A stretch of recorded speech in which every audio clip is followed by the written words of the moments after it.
इन बातों के पीछे यहूदियों का एक पर्व हुआ और यीशु यरूशलेम को गया। यरूशलेम में भीड़ फाटक के पास एक कुंड है जो इब्रानी भाषा में बेतहस्दा कहलाता है और उसके 5 ओसारे हैं। इनमें बहुत से बीमार, अंधे, लंगड़े और सूखे अंग वाले पानी के हिलने की आशा में पड़े रहते थे, क्योंकि नियुक्त समय पर परमेश्वर के स्वर्गदूत कुंड में उतरकर पानी को हिलाया करते थे।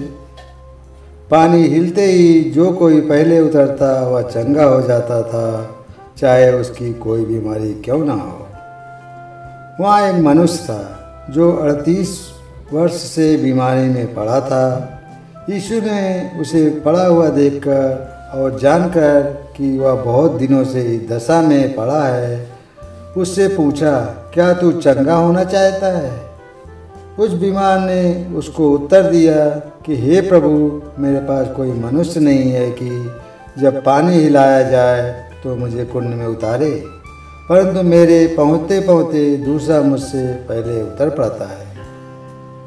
यीशु ने उससे कहा, उठ, अपनी खाट उठाकर चल फिर। वह मनुष्य तुरंत चंगा हो गया और अपनी खाट उठाकर चलने फिरने लगा। वह सब्त का दिन था, इसलिए यहूदी उससे जो चंगा हुआ था कहने लगे कि आज तो सब्त का दिन है, तुझे खाट उठानी उचित नहीं।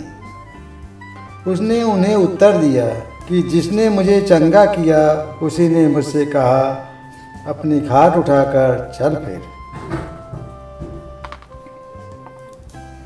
उन्होंने उससे पूछा, वह कौन मनुष्य है जिसने तुझसे कहा, खाट उठाकर चल फिर?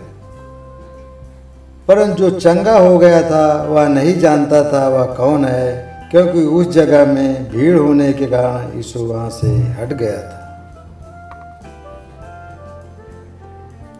इन बातों के बाद वह यीशु का मंदिर में मिला।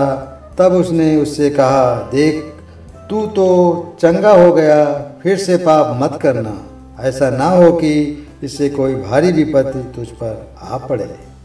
उस मनुष्य ने जाकर यहूदियों से कह दिया कि जिसने मुझे चंगा किया वह यीशु है। इस कारण यहूदी यीशु को सताने लगे, क्योंकि वह ऐसे ऐसे काम सब्त के दिन करता था। इस पर यीशु ने उससे कहा कि मेरा पिता अब तक काम करता है और मैं भी काम करता हूँ। इस कारण यहूदी और भी अधिक उसके मार डालने का प्रयत्न करने लगे कि वह न केवल सब्त के दिन की विधि को तोड़ता, परंतु परमेश्वर को अपना पिता कहकर अपने आप को परमेश्वर के तुल्य ठहरता था।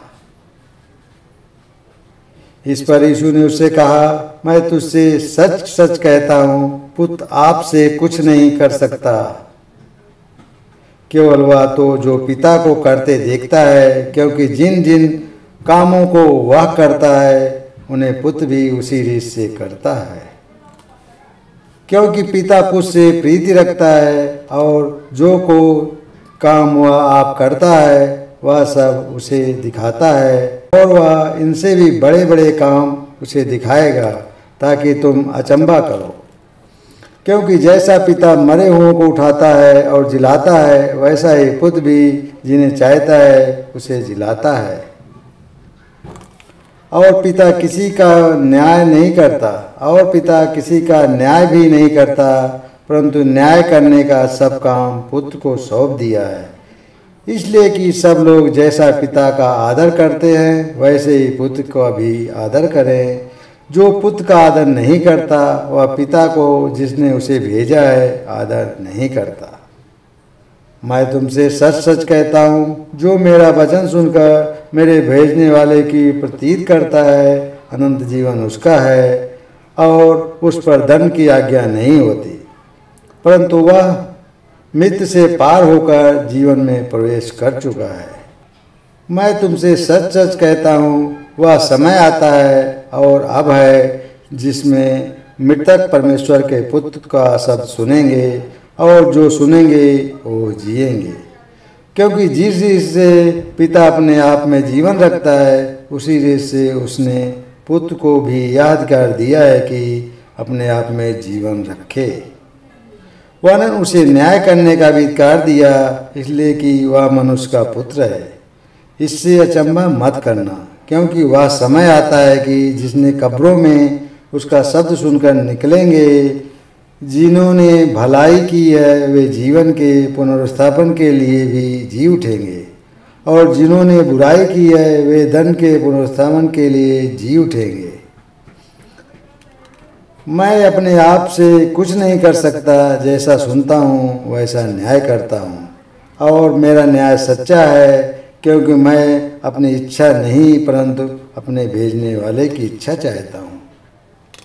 यदि मैं आप ही अपनी गवाही दूँ तो मेरी गवाही सच्ची नहीं, और एक और है जो मेरी गवाही देता है, और मैं जानता हूँ कि मेरी जो गवाही देता है वह सच्ची गवाही है।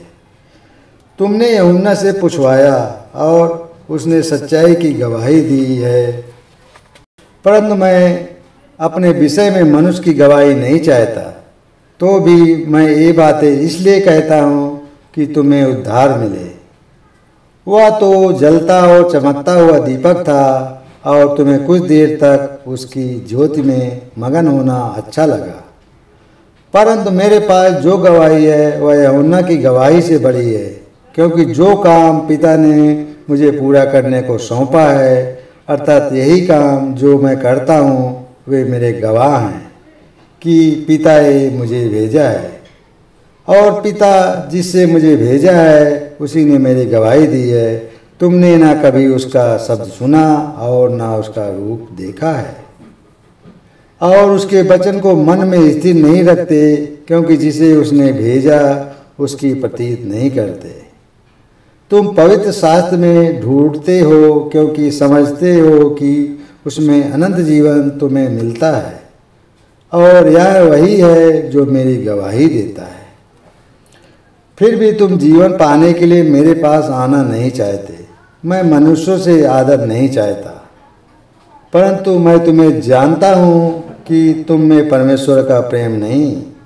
मैं अपने पिता के नाम से आया हूँ और तुम मुझे ग्रहण नहीं करते। यदि कोई और अपने आप ही नाम से आए तो उसे ग्रहण कर लोगे।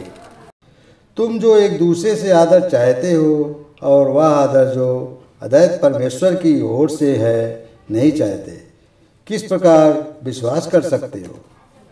यह ना समझो कि मैं पिता के सामने तुम पर दोष लगाऊंगा। तुम पर दोष लगाने वाला तो है, अर्थात मूसा, जिस पर तुमने भरोसा रखा है। क्योंकि यदि तुम मूसा की प्रतीत करते हो तो मेरी भी प्रतीत करते, इसलिए कि उसने मेरे विषय में लिखा है। परंतु यदि तुम उसकी लिखी हुई बातों की प्रतीत नहीं करते तो मेरी बातों की क्यों कर प्रतीत करोगे? धन्यवाद। आमीन।